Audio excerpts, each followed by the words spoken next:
This is a short letter. Write it without lifting the pencil and slant lines in the direction in which we write. Start at the midpoint, slant a straight line down to the baseline in the direction in which we write. Slant a straight line up to the midpoint.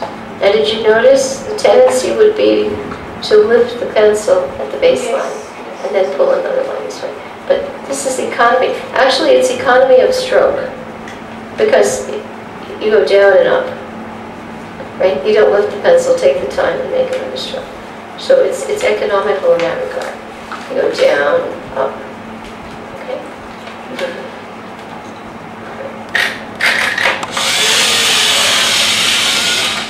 Show card 23 and say the sound W. This is a short letter. Write it without lifting the pencil and slant lines in the direction in which we write. Start at the midpoint and slant a straight line down to the baseline. Slant a straight line up to the midpoint. Up to the midpoint. Slant a straight line down to the baseline. Down to the baseline. Then slant a straight line up to the midpoint. Up to the midpoint. Back up, down, up, down.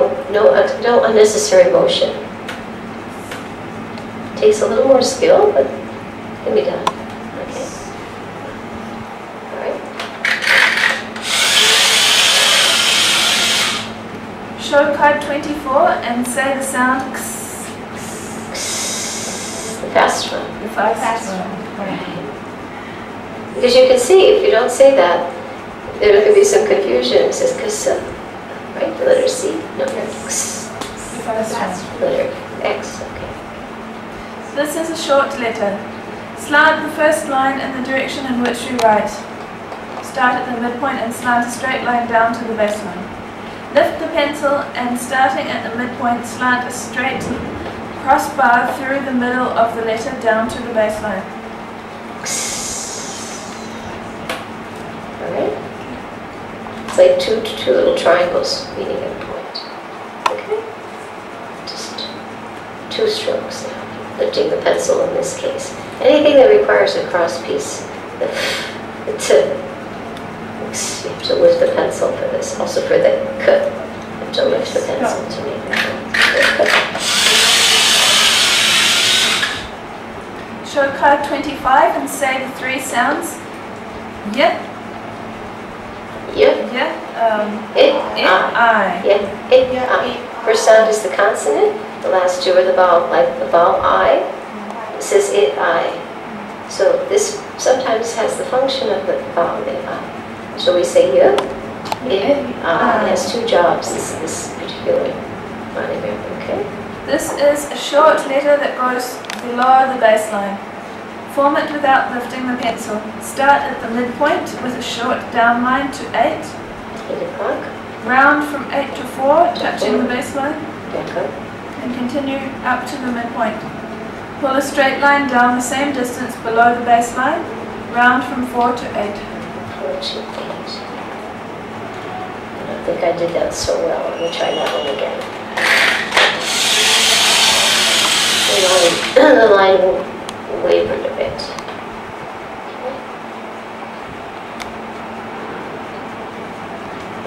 So again, we start at the midpoint, drop down to 8, curve around to the baseline, back up to 4, go straight up to the midpoint, drop down to 4, same distance below the line, curving up and around to 8.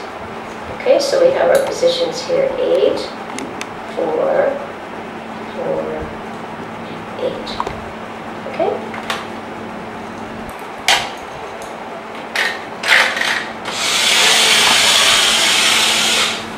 Show card 26 and say the sound Z. Class repeats the sound. This is a short letter. Form the first horizontal line in the direction in which we write. Form the letter without lifting the pencil. Start at the midpoint, pull a straight horizontal line. Slant a straight line to the baseline below the starting point of the top line. make a straight line in the direction in which we write. Mm. Top and bottom lines should be parallel. Okay. Just one, without lifting the pencil, one touch. Right, down to the left, in the direction in which we write, not backwards or something like that. Because some letters are easily flipped. Sometimes I've seen children start writing instead of the backwards, this way. Okay, so start in the direction in which we write. Okay, very important to say those things. For beginners, they haven't developed the perception to sense those directions sometimes. Very little children, under 5. Okay, so that completes the lowercase of the alphabet. And let me now take a look at the text. I'll just borrow your book here for a second. See what else information we want to add in conclusion. She says, as with clock letters, have children practice writing line letters across the page to develop ease of formation and correct spacing between the letters. The paper should look like this. So she has children practice not only individual letters, but combinations to develop a sense of space. So the letters are not too compressed and they're not too far apart. So she did that first before we saw with the round, the ones that included the round letters that started at 2. And now she's done this with the letters that begin with a straight line. Those letters that begin at 2 on the clock have been taught, and also those that begin with a line. Teach the spacing of both kinds of letters by dictating the alphabet, saying only each letter's sound or sounds. Have children say the sounds and write the letters across the page. The first letter written on a page should be written carefully because every letter that follows should be of the same relative size. So, in other words, to practice the entire lower case, it's done in 2 parts, right? It's done first with the letters or phonograms that begin at 2, and then the second one is done with the phonograms that begin with a straight line. And this practice should be for spacing. So the children develop a sense of spacing. And then you have the entire alphabet. Okay, so you get the whole alphabet afterwards like this. You practice the entire alphabet. When students are learning to write the single phonograms, teach them to articulate the directions as italicized as they write. After clearly demonstrating and precisely explaining the general rules and features of the phonograms, ask questions to check students' understanding. Questions such as, where do all the letters sit? Where do they sit? On your name. On the baseline. Allow children to state general rules. Other questions such as, how would I write the phonogram a, ah? Give students the opportunity to verbalize the formation of letters. In other words, they should be able to explain the steps. Observe students writing and listen as they explain the concepts and procedures. Then provide further instruction or refinements to increase their understanding. When students practice single phonograms, have them write at least 3 different letters at a time. Example, a, ah, b, k, s, rather than a row of each letter. This requires them to use their minds while practicing letter formation. Now remember, we warned about that when we were doing practice. If they just write a, ah, after a few times it becomes mechanical and they don't think about it. But if they have to change the letter, then they have to stop and rethink. The tendency for becoming mechanical sets in if there's too much repetition. So here she recommends at least 3 letters at a time. Have small groups take turns writing at the board. Send 1 row of children at a time to the board to review each day's lesson. Make sure each child holds the chalk or marker properly, says the sounds, and writes each letter correctly, and then erases correctly. Errors in writing can thus be readily caught and corrected. Clear and easy handwriting takes patient supervision and consistent feedback from the teacher, as well as personal evaluation from children to develop a sense of pride and accomplishment. They should recognize that, I'm doing this correctly, and a sense of appreciation of that. Okay? So it goes on here about other phonograms at the same time. Okay. And then we go into the manuscript capital letters. So we'll stop this session at this point, and then I think we can do these pretty automatically, right? We'll do those 4, and then just do the uppercase, and we've accomplished that. Then the numerals are also taught, right? Nothing is left to chance, and they follow the same procedure, 2, 10, 8, 4, with straight lines. Okay, so we'll stop at this point. So the next 2 sessions will be demonstrating the capitalization, right, of the letters, and demonstrating the numerals. You've now seen the formation of the lowercase letter according to the clock face models. And according to Mrs. Spalding, we're going to read a little bit of philosophical background information before we begin the section on the lower page of page 29, the lower part of page 29, just to reinforce our understanding of the importance of precision. Mrs. Spalding explained in detail what to say to children who are learning to write, because it is necessary to be specific if handwriting is to become a correct and facile tool for learning. If letters are made incorrectly, they are mentally pictured incorrectly also. This is a serious cause of reading failure, because beginners do not then recognize the letters when they appear in print. Rehearse the phonograms and all their common sounds until the children see each in a printed word as standing out as a sound, not merely as a letter or letters. Phonograms are practiced 2 ways daily. The children read the sounds from the cards, which is called an oral phonogram review, and the teacher dictates the sounds of the phonograms for the children to write in a written review. Establish a consistent routine that makes daily oral and written phonogram reviews efficient. Okay, I just wanted to write, that was the conclusion to the section on lowercase manuscript writing. Now, in the topic heading letters, we have manuscript capital letters. I will read the introductory information before we start demonstrating the uppercase capital manuscript letters. Be sure the lowercase letters are well learned before introducing all the capital letters. Some capital letters are needed early, such as the first letter in a child's name. Children should be taught the rules for the use of capital letters and be required to give the reason each time they use a capital.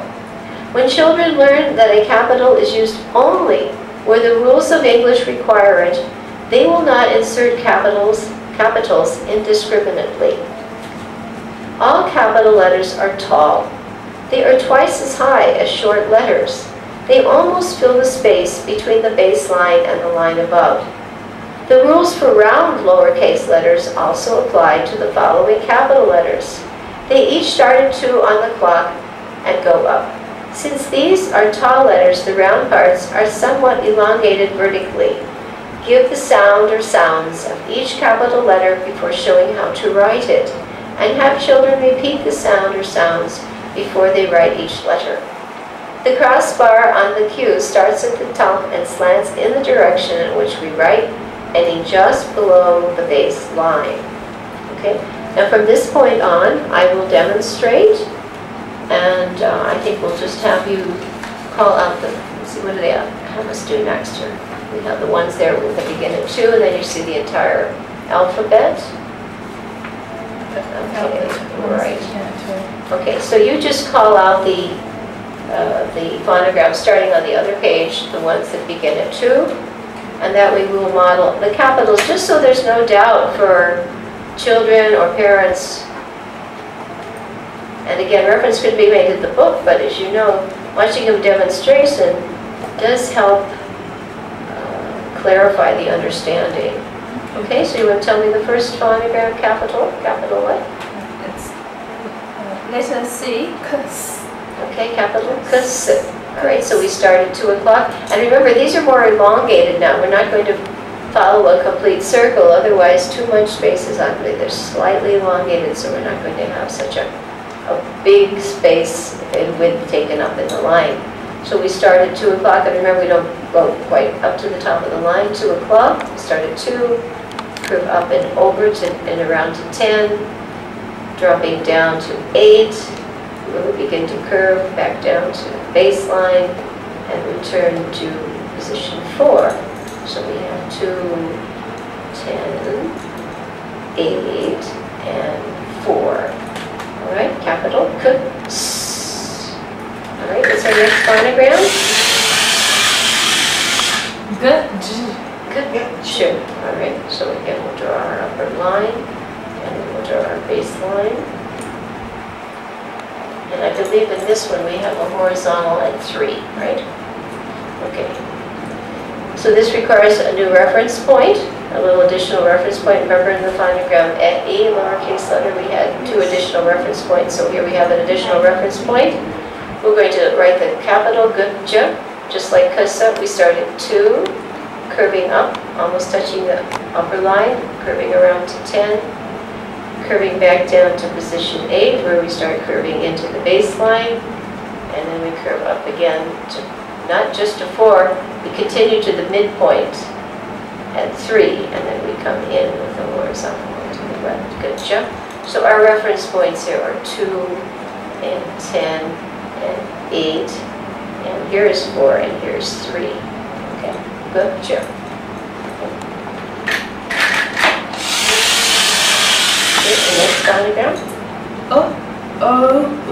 Okay, the first one is ah, oh, ah, oh. Practice with your phonogram CD will help.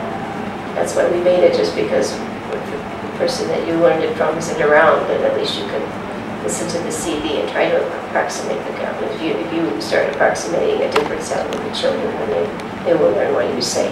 So that's ah, oh. Okay. So again, we start at 2. Reference point 2. Curve up almost to the top. Curve around to 10. Curving back down to 8. Coming down to the baseline. Curving back up to 4. Continuing up with the curve. And connecting back again at 2. So we have 4 reference points, 2, 10, and 8, and 4. Okay? Capital A, O, U. The next one doesn't actually have a U next to it. It's Q without a U, so is that still Qu? Right, we would say Qu. They're just showing the letter here. I They're can't showing say the the letter right here. They're just showing there. Qu? Qu. Okay. So we have the capital letter Q. It's a phonogram Qu, but we don't have the U in this sample. 2 o'clock. Again, 2 o'clock. Curve up. Almost touching the line. Curve around to 10. Curve back down to 8, come down to the baseline, curve up to 4, continue your curve, and connect back at 2, and you notice there's a little slanted line that crosses over at this point, and then you show it going down a little bit closer into the baseline like that. It actually goes over the Just a little bit over the baseline like that. Cool. So it looks like someone sipping from a soda straw. Okay. The next phonogram capital is? Okay, capital Z. All right, this one requires all 4 reference points. These are difficult. This one's a little difficult to make because we have to reverse direction. Okay, so we start at 2, and we curve up and around, almost touching the line, over to 10. And at 10, we then swing over to the other direction, down to 4. Curve back up to 8. Okay, so we have our reference points 2 and 10 and 4 and 8. Okay, this one could be a little bit, could have curved in there a little better. Okay, position. Okay, next one. So now we've done the ones that include the clock face positions, so now we're going to do the other parts of the alphabet. But there's more than one horizontal line. Let's see. A, F-A-R.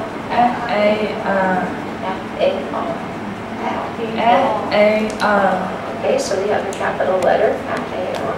And we start at the top. And I think they show here the numbers and the directions. We have to pick up our pencil and go back to the top. Okay, so 3 strokes are required for this. We start at the top. We draw a slanted line, and that's clearly shown in the model in the book. And we go back to the top, and we drop another slanted line down to the baseline, and then we draw a horizontal line across, connecting the 2 slanted lines. with a cap on the letter A-R. And in the book, you'll see arrows pointing direction. Okay. Next one again. Capital book. Right. Capital book.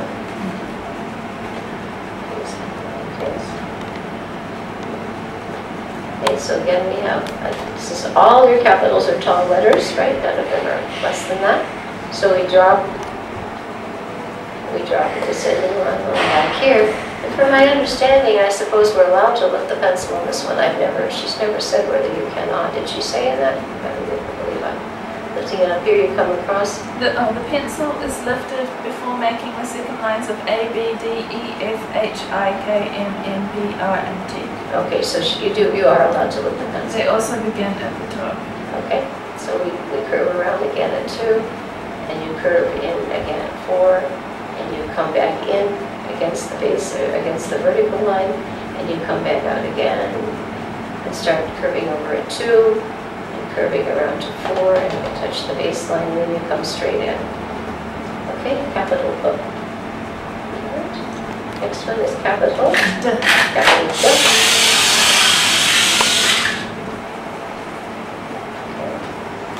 So she does allow, she doesn't have us retrace for that one. We start with a capital straight line here. And we are allowed to lift to come back, going straight out. And at a certain point, we start to curve over to 2 and curve over around. Remember, elongate these before you start to pull in. And then in the baseline, you come in that capital D. She did mention previously not to teach B and D together, but is that just It's capitals that would be quite different. It's just that the lowercase, they look the same but reversed. They often teach the word bed for children. Bed. I've seen this in some books. And these are the 2 posts on the bed. So the book is first, and the post on the D is at the end. This is your little bed. Just another trick I've seen in other books. It does happen. You can confuse the 2. And there'll be very, very little children who confuse the 2. Okay, our next one again. F, E. Okay, F-E. Capital F-E. So we have a tall straight line here, probably not missing the top. And we go across horizontally near the top, and we lift the pencil. Obviously, you have to lift your pencil 3 times. Horizontal line in the middle, not as far out, and one at the baseline that is equidistant to the top line. The middle one is not as long. Capital F-E. And this is capital letters. Capital.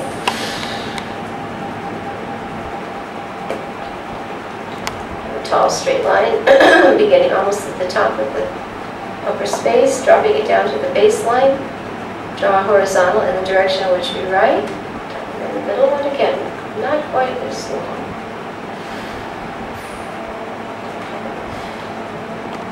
Okay, next capital. Capital. Okay, baseline. Okay, again, this is pretty easy. Two perpendicular lines that are parallel.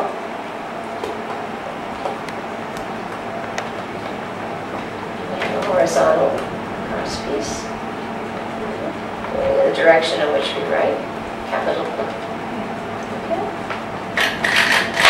And the next one again. F, I. If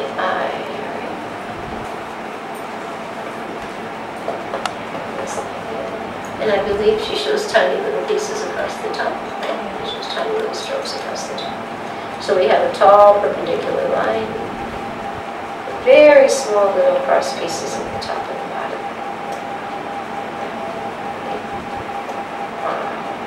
Baseline, okay? Next phonogram? J. Excuse me.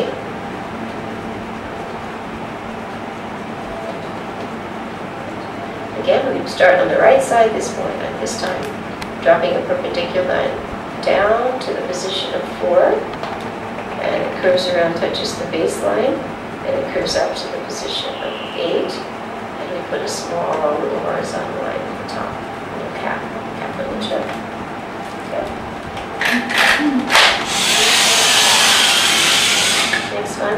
Good. Capital K. We draw a tall perpendicular line. And we come down to the baseline.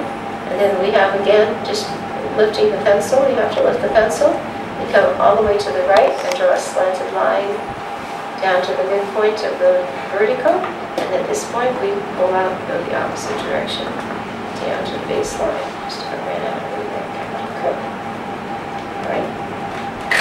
Next one again. Capital O. You see, the capitals are actually pretty easy. Just a little bit larger. So capital O.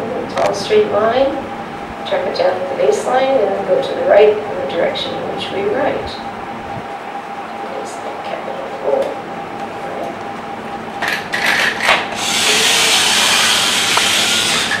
The next one is Capital O.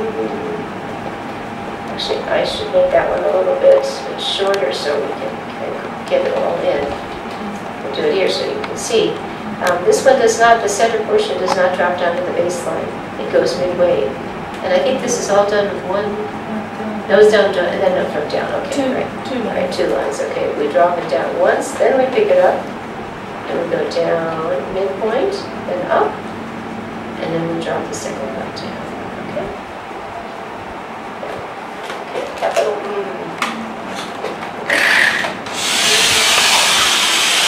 Our next phonograph. Capital P. Did we do We didn't do it, right? Oh, I think I'll make these a little shorter so they don't get so elongated. Okay, capital O, we drop a straight line down to the baseline. Go back to the top. And we drop a line down. I believe we pull it straight up, right? We go straight up. Literally picking up the pencil one more time. Capital Okay, next one again. capital P. Capital P. Baseline. Tall straight line. Reaching almost to the top, dropping to the baseline. Pick up the writing pen and pencil. Come to the top. Go out horizontally. Begin pulling away at 2. Curving around at 4. And coming back in to the vertical line. Okay.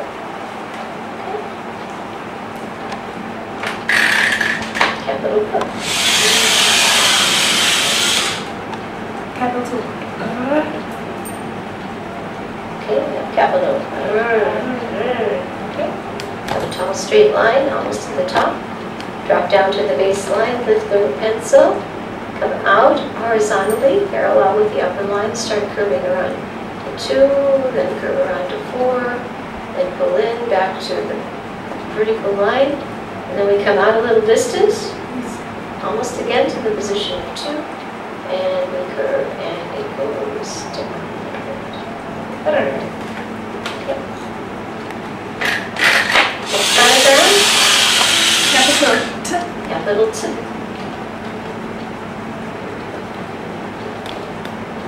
Tall straight line here, almost to the top. Lift the pencil and put a horizontal line drawn in the direction in which we write across the top. Okay, capital T. They seem relatively easy after the lowercase letters that they've gotten. Not actually so difficult, but pretty easy after that. Okay. You may require a little additional skill, the ones that have the up-down strokes, but otherwise not so much of a challenge. Okay, next phonograph. Capital A. U. O. Good, that was perfect. Good. She got that one perfectly. Okay, we draw a perpendicular line down to the position of 8. We curve around to the baseline, touch it, curve back up to 4. Then retrace, go straight up. And we keep our pencil on the paper. And we drop it back down. And I think this one has a stem as well. Just like the lowercase on U. Capital U. By this time, I think everybody's pretty conversant with the system, right? Not too much that doesn't seem logical, right? Everything's a few initial points at the beginning, but everything fits into the pattern, making it easy to learn and easy to follow. Okay. This phonogram is capital. Yeah. I. good, perfect. Yeah, again, I drew that one too large. I'll put a middle line here just so we see the descender. Okay. I. This one has upper and lower zones. Straight line down to position 8. Curve it around to 4. Go back up. Near the top, drop it back down. Go down below the line. See the distance to 4. And curve it back up to 8. Capital I. It's the same, like in the smaller. Yes, but it's just larger. Same reference points. Okay. Now we have 4 phonograms that are grouped together. Would you like to read the opening statement before we begin those? The capital letters V, W, and X are made just like the lowercase letters. First start at the top and make the line that slants in the direction in which we write. V and W are made without lifting the pencil. The second line of X starts at the top. Z is formed the same as its lowercase letter. The top line is drawn in the direction in which we write and is finished without taking the pencil off the paper. All right. So we will now do capital V, right? First one. Yes. Without lifting the pencil, we drop down at a slant to the baseline, and without lifting the pencil, we go right back up to near the top of the line, capital V. Right. We have 3 more to go, and these all follow the same kind of, or the same as the lowercase, just larger. The next one, Capital W. capital W. So this one starts at an angle, down. Maybe I've made this too compressed. I think I better make a smaller space there. They'll be too compressed. Make a smaller space here so the width is accommodated. Go like this. All right. At the top, near the top of the space, we drop a slanted line down to the baseline, and then we come up, right, up to the top, near the top line, and we drop down. And then we go up again. I still ran out of room. I didn't space that well. Let me try one more time. Calculating the width is important. So some letters require like and what. They're wider letters. They require a little bit of advanced planning. So there's room for them. Okay, so we drop down in an angle, and we go up to the midpoint, and we drop down to another angle, and we go up. There we go. Boom. Alright. Some more. That's phonogramology. The next one is capital X, the fast one. The fast one, very good. Okay, in the direction in which we write, we drop a slanted line to the right. Very good. Picking up the instrument, the pencil, we go to the top, and we drop a slanted line down to the left. I think actually I've got that one too large on the bottom and larger on the top. Calculating my spacing, let's do that sample again. Start at the top, drop down, and go far enough so that the cross is at the midpoint. There, it's better. Capital S. All right. Last phonogram, capital. That's it. Capital letters. There you go. Capitals upper line, lower baseline. And again, without lifting the pencil, go in the direction of which we write with the first horizontal line, dropping down in an angle, slanted line, and coming across on the baseline with the lower line, capitals. And we have now concluded the uppercase manuscript letters. Is there anything left on that topic, or it goes into another one? That's pretty much goes into the next one. The numbers, right? Okay, all right, good job. The question has arisen as to why cursive writing is required in schools at a particular grade level. According to Spalding, and in most traditional schools, cursive handwriting begins usually at the beginning of the 3rd grade, and as we saw in Spalding, sometimes it can be introduced at the end of the 2nd grade. It is only to be introduced if the child has mastered the manuscript alphabet. And as one lady asked, well, where she lives, people do not use cursive writing and would question as to the need for it. My understanding from at least my upbringing many years ago, when things were traditionally taught and really weren't questioned, was that cursive writing was faster by connecting letters. The pencil was not lifted so often from the paper, and writing rate, writing speed would be increased. Then also, it was an aspect of beauty. Penmanship was a specific subject. It was taught, and at least in America when I grew up, I don't know how often it is now taught, but back in the 50s, penmanship was taught. Every single teacher that I saw in my primary schooling wrote the same way. They used what was called the Palmer script. So whether you had your second or third grade teacher or your sixth grade teacher, and they were writing on the board, the writing was identical. We saw it modeled all the way through. And we took all the children, and the children learned the script, and there's, just as we're learning the basic formation of all the alphabet letters, in terms of manuscript, we learned the basic features of script.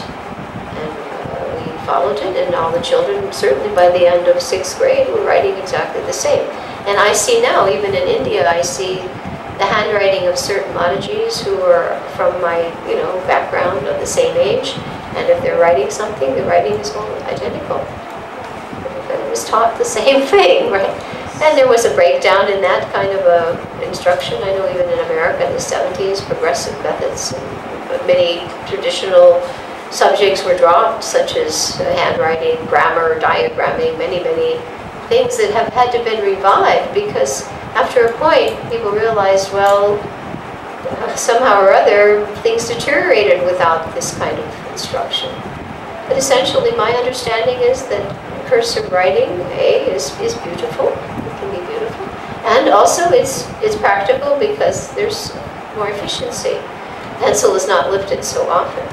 There's definitely a need for knowing manuscript or print. Oftentimes legal documents, information, they say please print the information, and at the end you sign your name, use your signature at the end. And they want a difference. They want your signature. They don't want you to print your name, right? We want to see your signature. So signature implies cursive. And then writing out other information in print, just so there's no mistaking it. Because sometimes people may not be able to read cursive. They haven't been taught to decode cursive writing. But definitely, traditionally in America, and I know in the early days, when I see pictures of legal documents all done in hand by former presidents of America before the printing presses, they looked like they were master calligraphers. Their handwriting was, dip pen and ink, and it was so beautiful. Those documents that they wrote were like some master calligrapher's art. So before the printing presses and before technology, and definitely before computers have done a lot to undermine the need for a good handwriting, because people say, well, why should I bother? I just type something now. And SMSing now has even made spelling. People are spelling the way they do SMSs. So spelling they've realized spelling is deteriorating, handwriting is deteriorating. So there really does need to be a need for understanding still the necessity for writing well. And handwriting does reveal character, whether people know it or not, or whether they like it or not. We have many books on graphology, on how people who are graphologists can examine handwriting samples and detect the character of a person. One of our teachers in the Gurukula, Guru Prasad, she also took Spalding. And she told me she worked in a bank for a while, and that they had to learn graphology, so they could tell from the signing of the checks if a person was honest or not. So there's still obviously a need for good handwriting. You still do have to use your pencil and your paper. Computers, not everybody has one, and not in all cases do you carry it with you, right? And on top of that, there may be a power outage. It's like here in Vrindavan, we're faced with that type of thing all the time. So it's good to be flexible. Doesn't mean you shouldn't know a computer, but you should also know how to write well in print or script. Does that help? Okay. Hare Krishna. All numbers should be made halfway between the size of a short and a tall letter, so that the number 1 will not be confused with the letter L, and the number 0 will not be confused with a capital O. The numbers 8, 9 and 0 begin at 2 on the clock. Since they are taller than short letters, elongate them somewhat vertically. The rule of the spacing of numbers that begin at 2 on the clock is the same as for manuscript letters. Start just far enough away to begin a new number at 2 on the clock. Okay, so in other words, if a letter has to start to the right to allow for the spacing to the left, then room has to be made for that starting. Okay, so 8, 9, and 0, all right, are the ones that we'll show those first. Again, these are not tall all the way, and they're not short, they're midway, so as not to confuse them with letters. So we start with the 8 at 2 o'clock, and we curve over to 10, and we start curving around at 8, and we curve back to 4, and then we come back up to 8. Did I say 8? I'm sorry, I should have said 10. I'm not sure what I said at that point. And we come back and we connect at 2. So here's the numeral 8. I don't remember if I said 8 or 10 here. I hope I said, it should have been 10. So the positions are 2, 10, and 4, and 8. Numeral 9 starts at 2, and we curve around that. And we come back over to 4. And they're a little elongated, and we drop down with a straight line. All right? I think I made that quite long enough again. I'll try another 9 here. Start at 2, come to 10, 8, 4, and we come back up and we drop it down. And then our next one is 0, which if it's made too tall, looks like a capital O, or it could be mistaken for a lowercase o. So this is also a little bit taller. And we start at 2, and we go to 10, and we come down to 8, and 4, and back up again. All right, this one should be a little taller. This one should be a little taller. All right. I'll do those samples once again.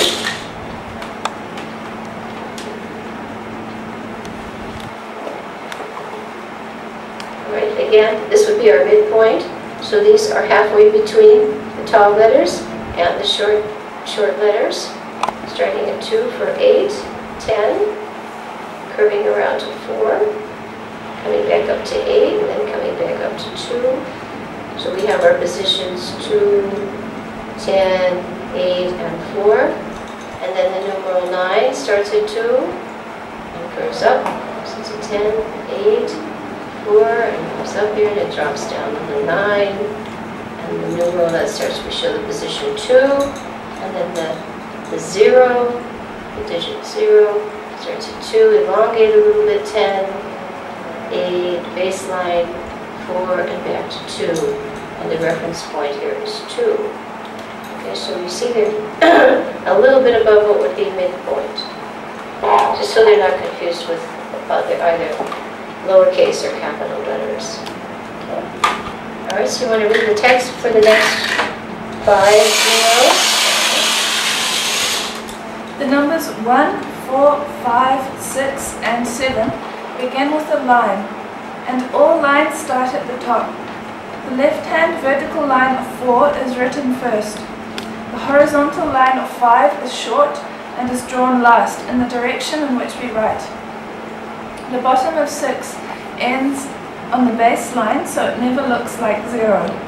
The number 7 begins with a line drawn in the direction in which we write. The numbers 1, 4, 5, and 6 sit very close to the preceding number. Okay, so the first one is number 1. It's just a simple straight line. All right. I think I made that one a little too tall. I better drop that down. Again, we don't want to confuse the 1 with an L.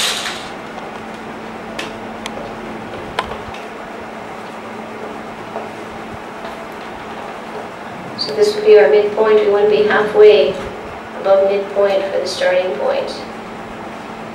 Okay, the 1. The next one is the 4, beginning with a vertical line on the left side. coming across with the horizontal in the direction in which we write, and then we go over a little bit, and then we drop another vertical with a 4. The 5 begins with a vertical line. We stop here and curve around to 4, and come back up to 8, and we draw a horizontal line in the direction in which we write at the top. The 6 is an interesting point on this numeral. It curls in at the base, like this. And she said so not to confuse it with the 0. And then 7, simply enough, horizontal, and we drop a slanted line down to the base line. So now we have 3/4 spacing for the numerals. Okay? Hare Krishna. On that one, now we have to do the last 2. Okay?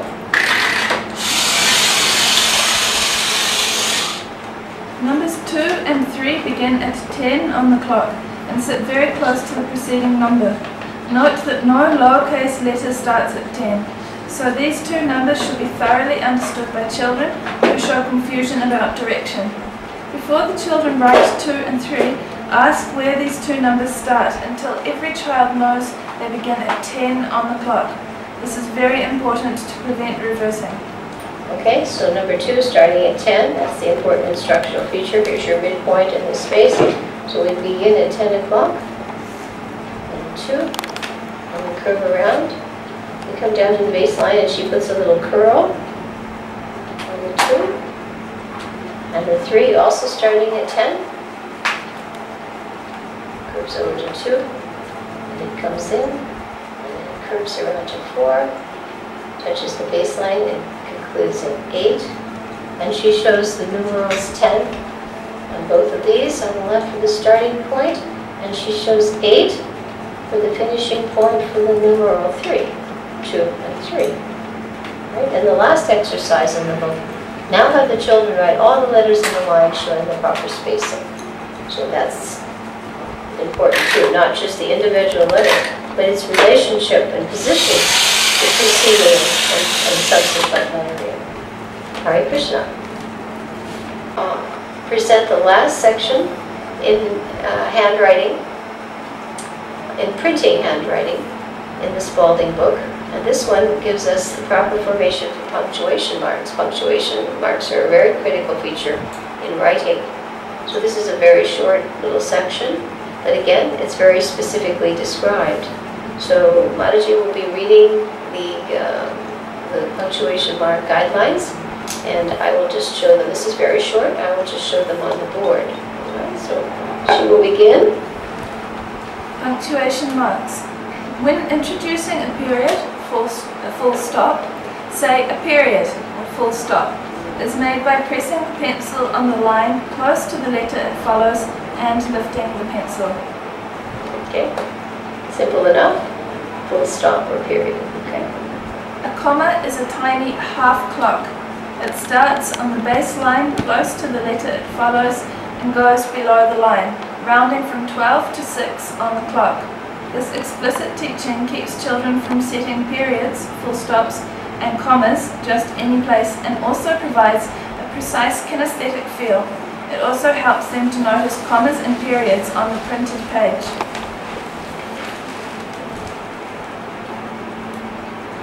Parentheses, question marks, exclamation marks, quotation marks, and apostrophes are started at the same height as numbers. Okay, so the numbers are midway above the middle line, right? They're not as tall as uppercase letters, and they're not as short as lowercase letters. They're 3/4 of the way. That's an important feature. Okay, so parentheses. Is there a description for that, or we just know? Okay, so parentheses again, not in the middle and not at the top, but 3/4 of the way. So obviously, parenthetical marks are like this. Okay, and then the next one would be the question mark, starting at 10 o'clock, over to 2, and curving in and coming straight down, and a full stop below. Exclamation mark, simple enough. Drawing the line down with the dot below. Simple enough. I think the important thing in this is that the height, obviously we know how to do this, but making sure that the height is not as tall as capitals and not as short as lowercase manuscript letters. And then the next Question picture marks, then apostrophes. by question marks and apostrophes. So now we have our sets of apostrophe marks, and those little pairs, those like a period, and it goes up on the left side, and on the right side, the little dot, and then the tail goes in reverse, like that. And then the apostrophe is all by itself. It's just the dot, not one. Okay. So here we have a set of question marks, 2 going up, 2 dots going up with the tail, and 2 dots with the tail going down, and the apostrophe is the dot with the descending half curve. So that's simple enough, punctuation marks. And again, the importance is that they are 3/4 of the space, right? Rather than half or almost full. Same as Same as numbers. Okay. And any other point? You want to read the last paragraph before cursive? After children can easily form the letters and numbers correctly, they should learn to reduce the size of their handwriting to prepare themselves for cursive writing, as described below. Students now begin using the 3/8 inch 1.0 centimeter in place of the 5/8 inch 1.6 centimeter lined paper. Okay. And that brings us now to the section of cursive writing, which we will not incorporate in this series of little videos, because that's for third grade. We're trying to get what are the essentials for beginning to teach the Spalding method. Up till now, we have been examining the Spalding book, and we have been doing all of the preliminary steps required to bring us to the heart of the spelling lesson. We had to learn preliminary skills, such as how to sit, how to hold a piece of paper, how to hold a pencil, how to hold a piece of chalk, how to form the clock face, how to make the 6 features, and how to apply the 6 features to writing the 26 letters of the alphabet in both upper and lower case. So now we are faced with the heart of the spelling lesson. Teaching the spelling lesson through phonograms and rules. But prior to this, mastery of the preliminary skills is required. Otherwise, the precision required for the best results will not be possible. So everyone, please note that fact. Nothing should be left out. Everything should be taught until the level of mastery. Now we're faced with the most important, as I said, aspect of the spelling lesson. Teaching spelling using phonograms and rules. And we're going to make a little code here. So this is our spelling lesson. We'll put S with a lowercase t. Excuse me. We'll do our radiant pattern because we have a lot of technical information to review. Overview before we start actually doing the spelling list. If we jump right into it, people will not have the foundational understanding of why they do what they have to do, and then they will give up the process, right? So the first topic under teaching spelling using phonograms and rules, and this occurs on page 42 of the 5th edition of the Writing Road to Reading. The first topic, and we'll put the wheel and a little code, a recall code is O for overview. We'll be reading from the overview. All right. The second topic in the section is the extended heirs word list. So I'll put 3 symbol letters here. Extended heirs word list. The list of words we use to teach the Spalding spelling is specifically chosen, and we'll read why. It's called the Extended Heirs Word List. The next topic in this section on teaching spelling through the phonograms and the rules is the primary spelling vocabulary notebook. Okay, so primary means the first notebook, we'll put P, and then next we'll skip a space spelling V, vocabulary, N for notebook. The primary spelling vocabulary notebook. That's the next heading. A very important part of the book. The whole process, the notebook is essential because it is the spelling list for the primary students. And as the students get older, you'll see there's the intermediate spelling vocabulary notebook. The rules that the children face most often are included, included in that notebook. All right, so far we have overview, extended Ayres word list, and the primary spelling vocabulary notebook. These are topics that we have to understand. The next major topic is the intermediate spelling vocabulary notebook. So we'll put another eyelash on our wheel. Capital I, space, S, V, spelling vocabulary, give a space, notebook. So we have the primary one, and we have the intermediate notebook. The primary one is for grades 1 through 2, first through second grade, and the intermediate notebook is for grades 3 and beyond, when cursive writing is introduced. Okay? 4 topics: overview, extended Ayres word list, primary spelling vocabulary notebook, 4th one, introductory spelling vocabulary notebook. Okay. The next topic we have to understand is the 29 rules. 29 rules. There are 29 spelling pronunciation rules given in Spalding, and we'll read about how they are presented. Okay, these help explain how the English language works. 29 rules. Right. The next topic is called the Spalding marking system. We'll put S, M, S. Spalding marking system. When the words are presented, there's a system of markings that have very important significance in how the word is spelled or how the word is pronounced, or a particular rule that has to be understood. This marking system looks a bit mysterious at first, but once it's understood, it gives the teacher and the student a clear understanding of why a word is spelled the way it is spelled, okay, or some rule behind the word. The next topic, after we learn the marking system, which is extensive but critical, is preparation for dictation.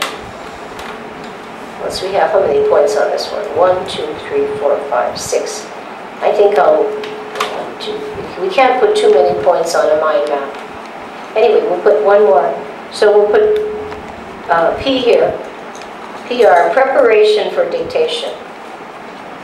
That's another main topic. Okay, so far, for overview, we're going to learn about the extended Ayres word list. We're going to learn about the primary spelling vocabulary notebook. We're going to learn about the one that starts in the 3rd grade, the intermediate spelling vocabulary notebook. We're going to be introduced to the principle of presenting the 29 language arts rules. And we're going to be learning about the Spalding marking system, what marks we need to use, and what they represent. Okay, and how to prepare ourselves. For dictating the spelling vocabulary list. Okay, those 6 points. We have more, so we cannot exceed too many spokes on the wheel, otherwise the wheels are ineffective. So I will now erase this. And we will continue because there are many points in this section that have to be covered. It seems a bit laborious, but this is the heart of the whole program. It must be thoroughly understood. Okay, we'll begin on part 2. This is part 2. Excuse me. The first point here is the syllable. Again, S, we'll just put S for syllable. That is an important feature in presenting the word list. What is a syllable and how do we indicate the syllable? The second eyelash is the vowel, V for vowel. Children have to understand what phonograms represent the vowel sound. The next is C, obviously the consonants, right? So this first wheel of eyelash thing we have to teach is how to show a syllable. The next one is recognizing the vowels, and the next one is recognizing the consonants. Okay, very important. The next point is underlining. Underlining. So we're going to just make a little mark here. The children have to know when to underline and why. We'll put a little U here. Underline. Okay, review again. Syllables, vowels, consonants, and the underlining. Okay. Next thing we have to do is the numbering system. And for numbering, we can put some numbers here. 2, 3, 4. The numbering system. The numbering system is a very important aspect of understanding the spelling of a particular word. The next feature that has to be discussed and understood is brackets. And we'll draw brackets here. Actually, the brackets are only on one side, so I can't erase, so I'll just put a little box here. And this represents B. I'll put B. Box for brackets. B for brackets. Because the brackets appear on the left side. We have to understand when those are used, how they're constructed, and what they represent. Next, and braces also. BB, brackets and braces. I think the brace is more like a curved line, like that for script. Straight line with curves at the end for script. The next topic presented in the book is called rules. Rules.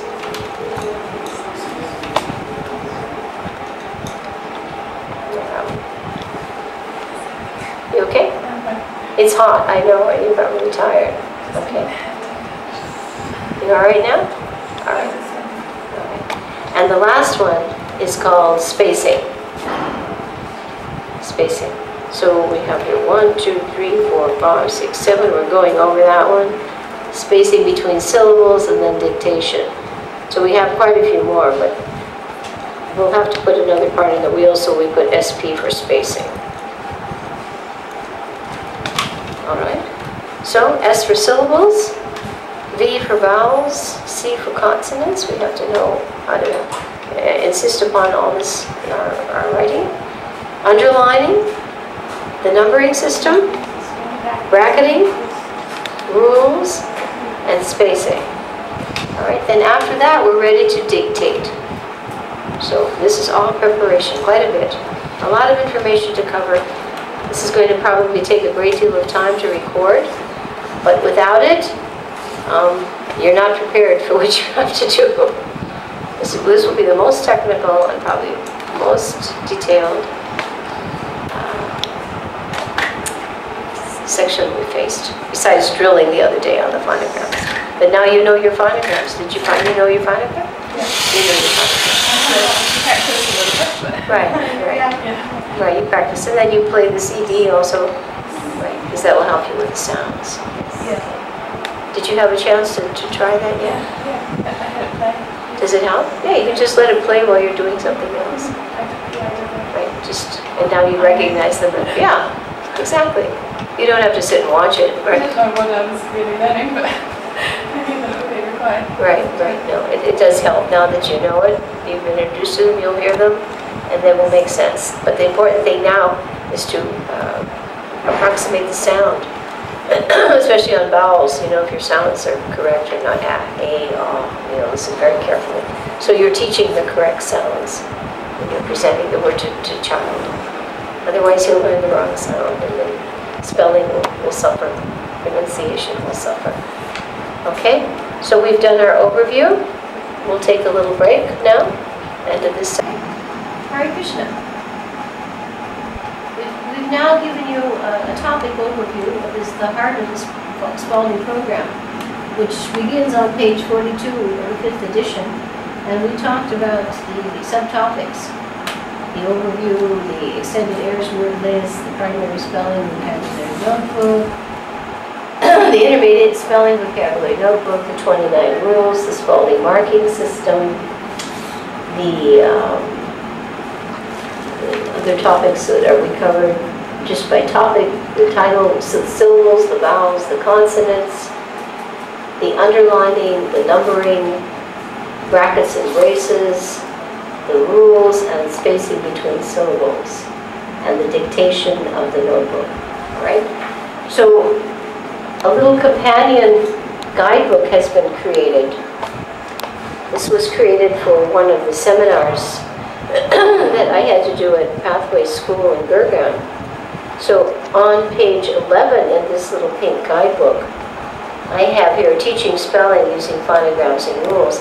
And I'll just go over, I think for the sake of simplicity, some of the basic information in each of these sections, because to cover it in detail, I think might be just a little bit too time-consuming, and perhaps just a little too technical for our purposes.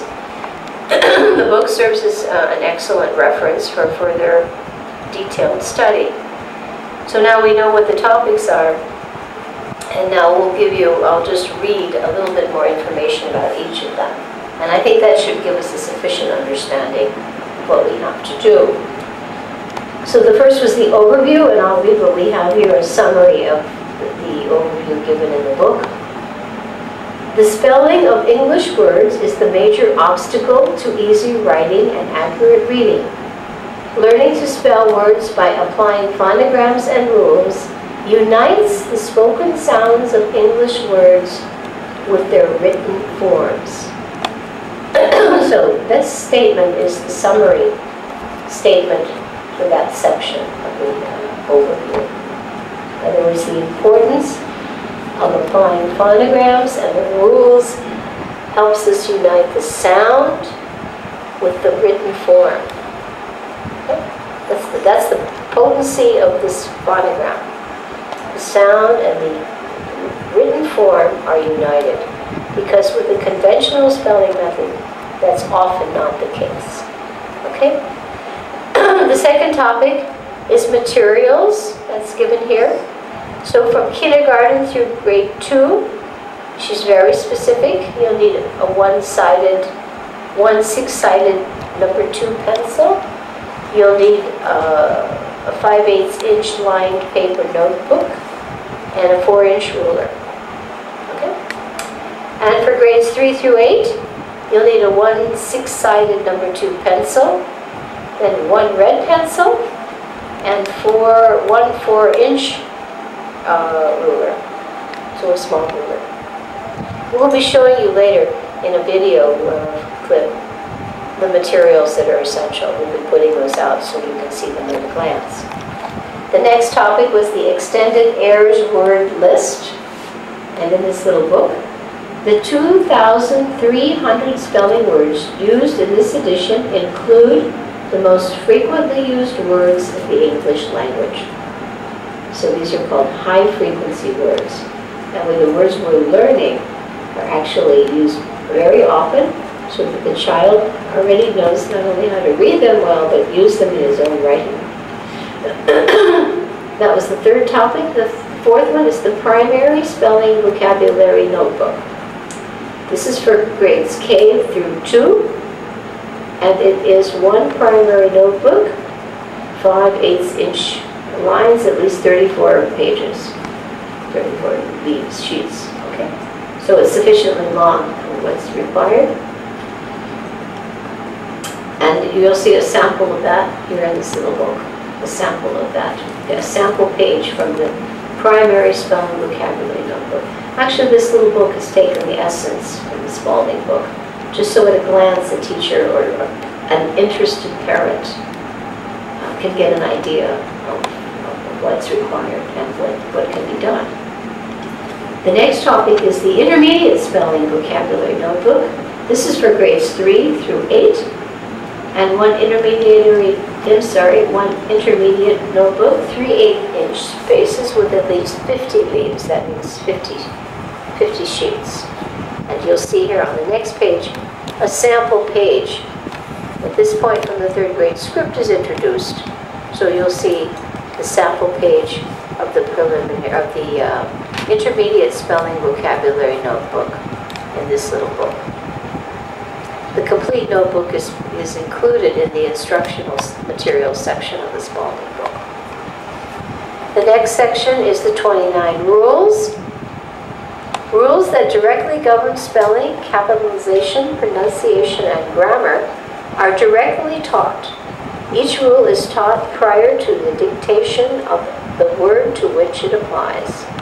Rule numbers are marked in the notebook. And you can see here on the sample page, after some of the words, you'll see the letter R with a full stop and a number that indicates the rule number that applies to the word given. Rules are not presented independently. They are presented in reference to a word to which they apply. That way the child sees the practical application at a glance. Spelling marking system. So we have a few points here. You'll notice that if you look closely at the sample book and also in the text, one point about the marking system, a vowel is underlined at the end of a syllable when it says its name. You see here the word me, the vowel E is underlined. Another point, phonograms of 2 or more letters are underlined to indicate one sound. Here we have phonogram in the word now, the phonogram ow-o. It's a 2-letter phonogram. It's underlined to show that it represents one phonogram. Okay. Numbers are placed above a phonogram when its sound is not the first sound. So in this case, we have the word is. If you look above the phonogram sz, there's a small 2 to indicate the second sound is used. Is, not is. It's pronounced is. You'll see also on this page that phonogram, the word the.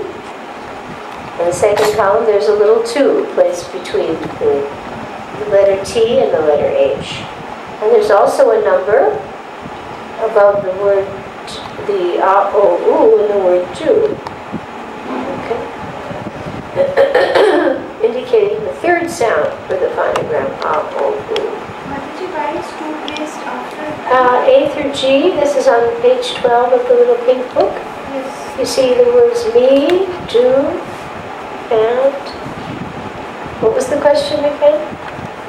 2 is written and in between T and H. Right, because this, you place the number, if the phonogram has more than one letter, you try to center the placement of the number. But T T has is only just one.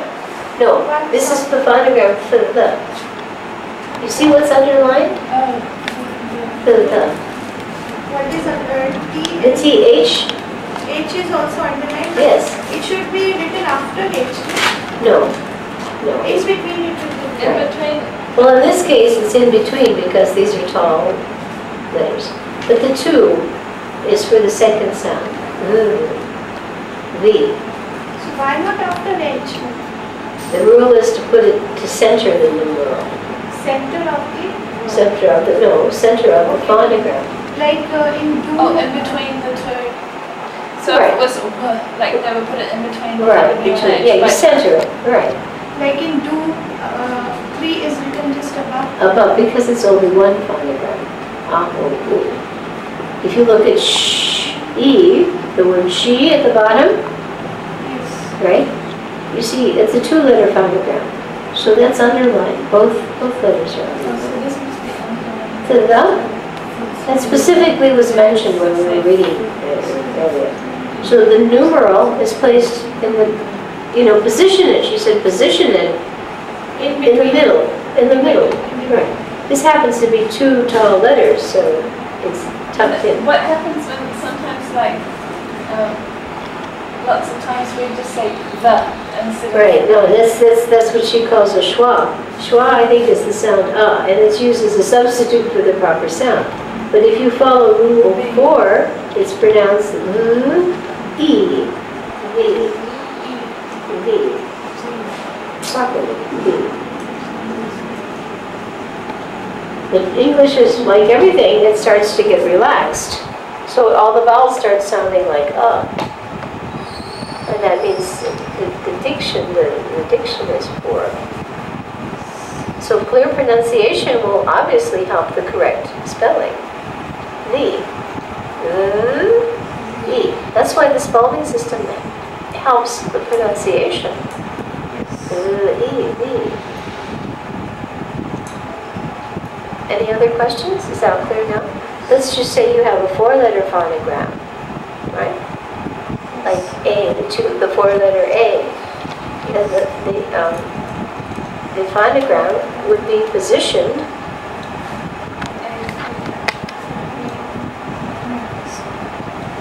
it would be underlined and well, of course, this is only one sound, so I'm sorry, that's not a good example.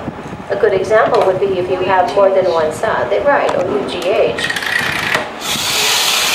If you have the phonogram O, U, G, H, and you have the word cough, right?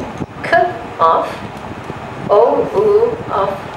So you have a 4, and you place it, right, towards the middle, right? Not at the very beginning. So you underline the phonogram to show the number of letters in the phonogram, fixed combination. And the sound is the 4th one. O, U, off. So this word has 2 phonograms. It has 1, 2, 3, 4, 5 letters, but how many phonograms? 2, right? K, and O, off. So it's a different way of organizing. It's chunking. It's called chunking. You break up the word in phonograms rather than letters. Go ahead. So for some things which maybe we've become slack in or just somehow it's slipped in our learning process, right. Different words, like if I say the and then someone tries to write the, it wouldn't be possible. Like where to say what if it's like a bigger word that maybe I have not seen or something like that, Right. and I'm just reading it and someone's supposed to spell it, or I myself am. Well, if hearing you're it following and the trying- marking system, you'll know how to pronounce it. Because this already is So you told don't you. know you don't have to be able to know a word to be able to spell it as long Already as you you read it. recognize that this is pronounced the. How did you know that? By the marking system. See, already you're following the marking system. So your question, as I understand it, is what if I come across a word I'm not sure how to pronounce properly? Yes. How to mark it? The marking will be in the book for you. Right, so because I think maybe we have to become more familiar with the marking, but there is a specific system for the marking. Like it's not that you have to know that. Whatever words you have to present are already marked for you when you give the spelling list. Already you recognize that we're not pronouncing the word the properly. We're saying the. But you couldn't misinterpret it and say he. But that's why you're learning the phonograms and the marking system. Because there's no such phonogram as HE. But if you understand the marking system, the is the phonogram,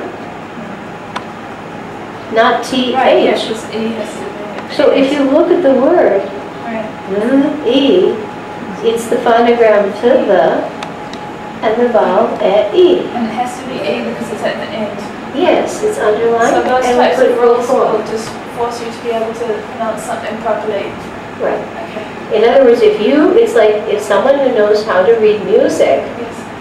he can play the piano or a musical instrument. Someone who cannot read the music will not know the sound. So what you're doing is you're learning the sound that goes with the marking system. It's the same as reading music. If I look at this sound and I see the marking system, then I know this is How do I know that? Because E is at the end, it has to say its name. The first, I'm talking about the th. But that would mean that the is together. That's the phonogram. So it's underlined. Do you see the underline? Yes. So what does the underline mean? It's a phonogram, it's a fixed combination. It's a fixed combination. But if it's not underlined, Then it's separate. Then it's separate and it's. but if it's just in a book, you're reading something, like it's not underlined. The Yes. mark- marking have to do system that. is not there, then like how will a child know that in kaf C sounds like He will big only know curve that and from the that's- phonogram system. He may not necessarily know that before he comes. He is learning from you. Yes. But after the child has learned all this, then he will be able to recognize that this will be the second sound. If C, this will make the If the second two is there, he knows that. That's how he knows. So those two have to go together. I'm not sure why I'm not understanding your question, but you as a teacher are presenting the word the. Our next spelling word is the. So we must underline this fixed combination. The phonogram is the. We underline the phonogram the, and we place a 2 above this phonogram to indicate we pronounce its second sound. The next sound in the word the is the sound E. We make the phonogram at E, and we underline it because it says its name. And the rule for that is rule 4. It's a pronunciation rule.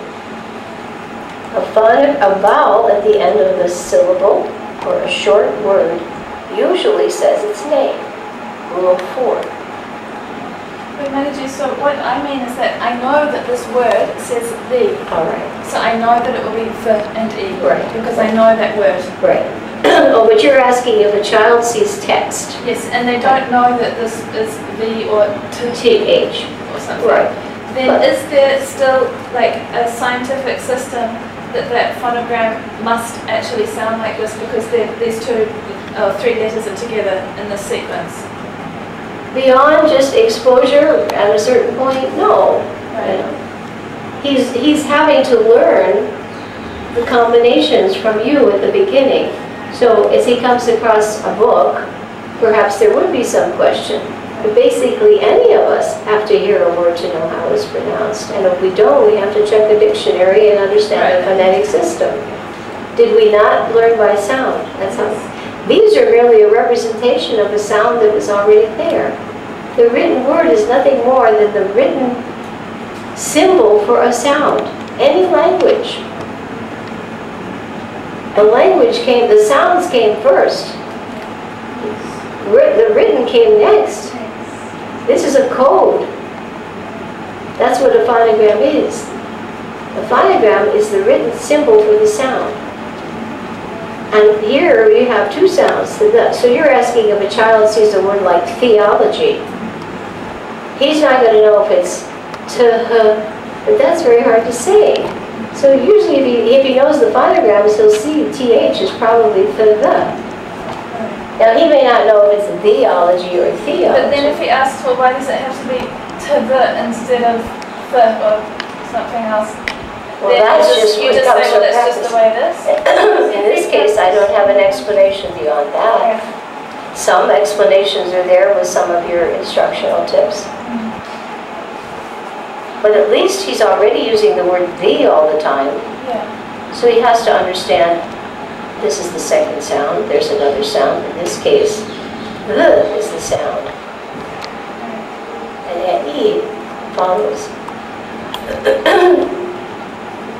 I'm still a little unclear as to how I could teach it because when I read, I just read and I don't really know how I know, because I never But the learned point this, so is, I can just read you're not worried about that. What you're trying to do here is learn how to teach the spelling list. But then if I have to explain to someone, this is why it makes this sound, I don't know why it makes that sound. I would suppose that it's easier to say th or the with the TH combination than to say to huh. Now in Sanskrit there is a to huh, right? But in English, there's not. It doesn't exist in English. So a combination of TH usually goes together. I cannot think of an example when it doesn't. Can you? Can you think of a word offhand in which T followed by H would make two separate sounds? So then it's grouped. It sounded together, right? And the grouping will make two separate sounds. It'll say th, or it'll say th. Is that still unclear? A little bit, but It is not clear. I think at this point, your basic concern should be to learn the marking system according to the words given and the rules that apply, rather than start projecting into circumstances that may never exist. I cannot tell you if there's a combination in which there's a T and an H that are sound separately. I doubt it. yeah, I think I just have to learn that marking system first and then. Because if we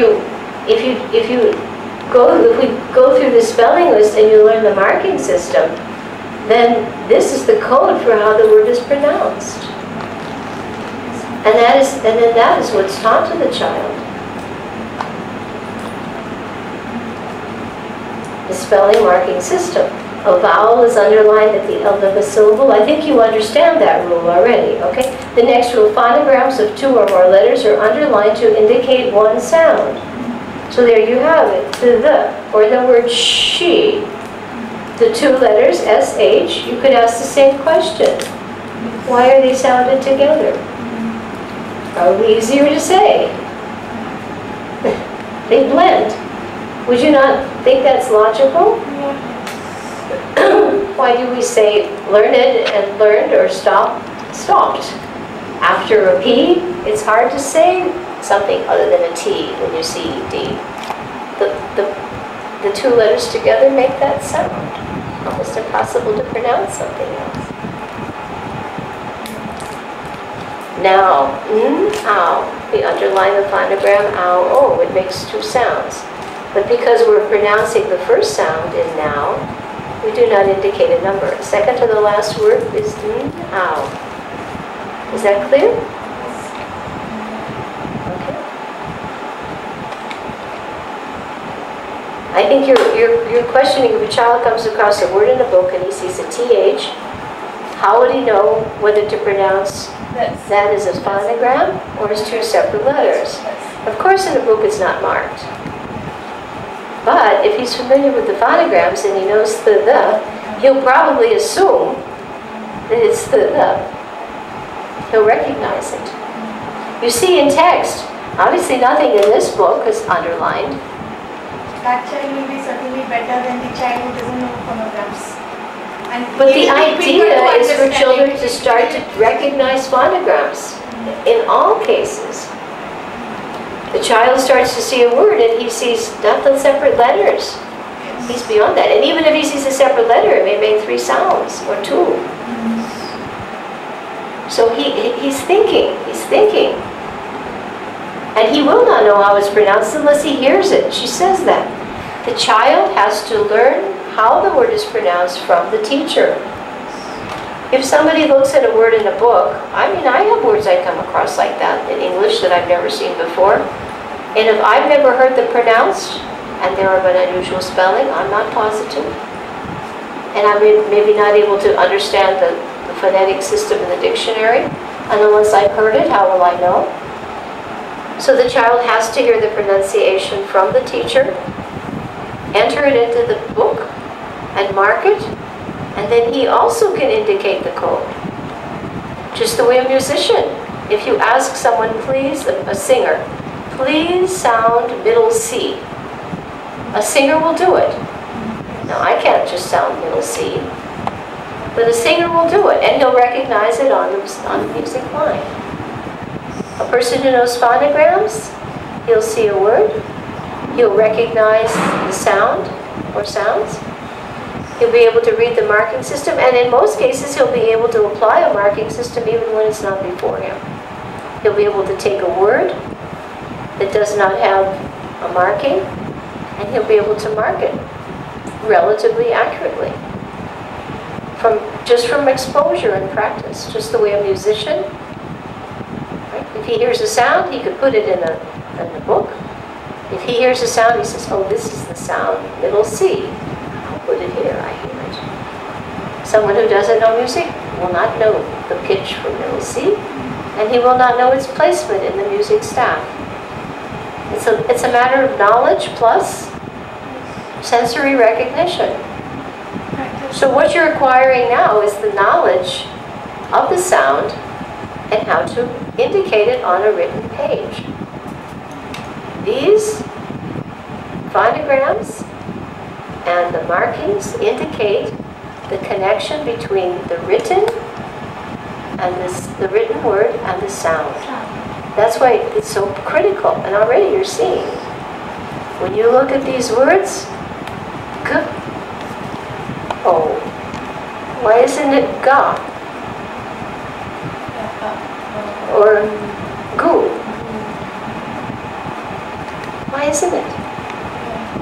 I don't have an explanation, but because I know Rule 4, at least I know I underline it, and it's Rule 4 because the rule is a vowel usually says its name at the end of a syllable. Why is do the third sound? I don't know why it's not do. But if I write the word do, it's d, o as in toe. Right? There's a phonogram for that. That's where it could get confusing going to teach. Your only concern is to start at the beginning and apply it. I think you're trying to project at a level because you haven't exposed yourself yet to the phonograms.